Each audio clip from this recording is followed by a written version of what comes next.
With increasing numbers of people facing mental health challenges, depression topping that list on a global scale, no wonder more options to tackle the war against mental health challenges are being explored. One of these options is the use of psychedelics, which has quite a number of research exploring their diverse utilities. But how well will the larger community embrace this option for treatment, considering various drugs put under this category are perceived negatively and are banned across many communities? So, why are health authorities opening to the idea of having these drugs technically applied for the treatment of mental health conditions? Follow me as we develop a better understanding of this category of drugs called psychedelics and perhaps develop a better understanding of the why. Hi, I'm Dr. Francisca Osage. Thank you for joining me on Francisca and Health Matters. So let's start off by understanding what psychedelics are. These are substances or drugs that alter our perception of reality. They are notable for causing hallucinogenic effects when taken. Now, common examples of psychedelic include psilocybin, which is found in psychedelic mushrooms, otherwise called magic mushrooms. You have LSD, the lysergic acid diethylamide. There's mescaline, there's DMT, dimethyltryptamine.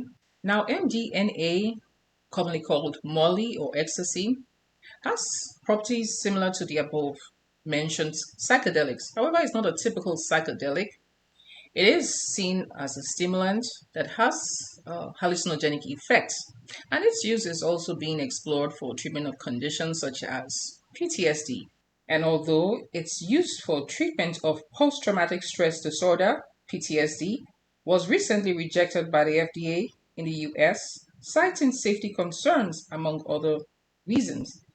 The aftermath of this rejection has led to research on analogs of the MDMA with enhanced features such as safer drug profile and less side effects. The psychedelics typically bind to serotonergic receptors in the brain called 5-HT2A receptors.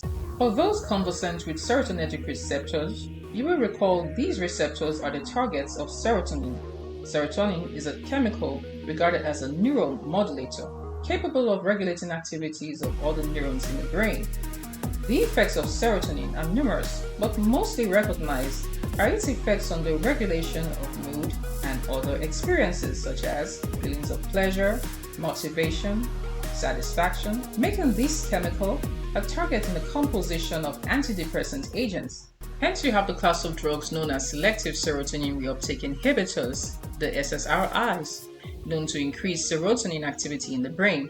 However, it is the observation that almost a third of individuals taking these SSRIs do not respond to this therapy, causing the administration of more drugs or seeking alternative therapies. The psychedelics bear similar structural resemblance to serotonin and bind to specific serotonin receptors, the 5-HT2A receptors.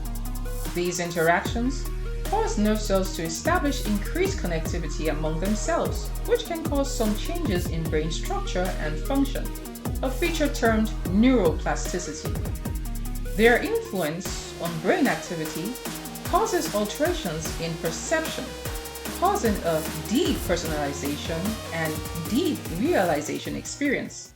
In terms of the application of psychedelics for the treatment of depression, the experiences felt while under these psychedelics, otherwise called the psychedelic trips, have been shown to improve the cognitive control over emotions and mood and re-establish a sense of motivation, an experience felt after these psychedelic trips.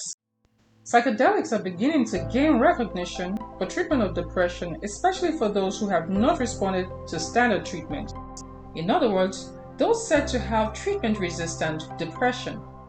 Their use is also regaining prominence for treatment of addiction or substance use disorder, especially that of alcohol and tobacco smoking.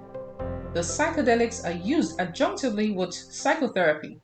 The use of these psychedelics involves a very controlled environment where, after their administration, the patients are under strict monitoring by a psychiatrist and other clinical attendants.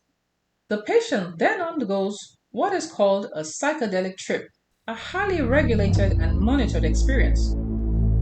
Certain descriptions have been associated with this experience, such as having an out-of-body experience, or being in a state of revisiting one's past experience.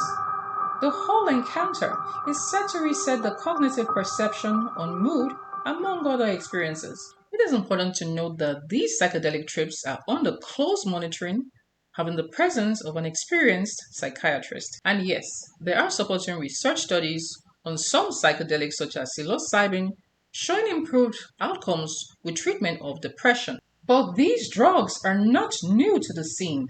In fact, psychedelics were used clinically going as far back as 1953 when psychiatrist Humphrey Osmond used LSD for treating alcohol use disorder. There were observed positive responses. Psychedelics were initially recognized for their use during certain religious rites or ceremonies, and it was believed it enabled partakers of these ceremonies have special communications with the religious deities. Fast forward to the 1960s in the US. Apart from their clinical use, some forms of psychedelics had gained popularity for their recreational use, leading to their abuse. And this practice would cause the US government to make illegal these drugs after placing them as Schedule 1 drugs, implying the drugs had potential for abuse. They became illegal drugs, and various research involving their use were halted. However, within the last 15 years, these policies were reviewed, allowing the reopening of research on these drugs and their possible clinical applications. There are known special centers where people with conditions such as treatment-resistant depression or major depression are treated while under close observations in the presence of expert psychiatrists and other clinical attendants to ensure an uneventful psychedelic trip. The outcomes of these trips are said to be successful for the most part, hence these clinics are gaining more popularity. The effects of psychedelics do not seem to fully cure symptoms, which makes necessary the requirement of having periodic sessions or trips. There are also common side effects, notably nausea, headaches, high blood pressure, confusion, paranoia, and hallucinations. That said, the re-established clinical use of these psychedelics are still novel, and there isn't much documentation on the long-term effect of their use. Currently, for most part, psychedelics are still under tight regulations and control. Becoming familiar with laws regarding these drugs are highly advisable, especially if their use are being considered. And the use of these drugs go on to show the ever-evolving nature of clinical practice. Again, I hope you found this informative and educative, and if you have, please subscribe, and I'll see you in the next one.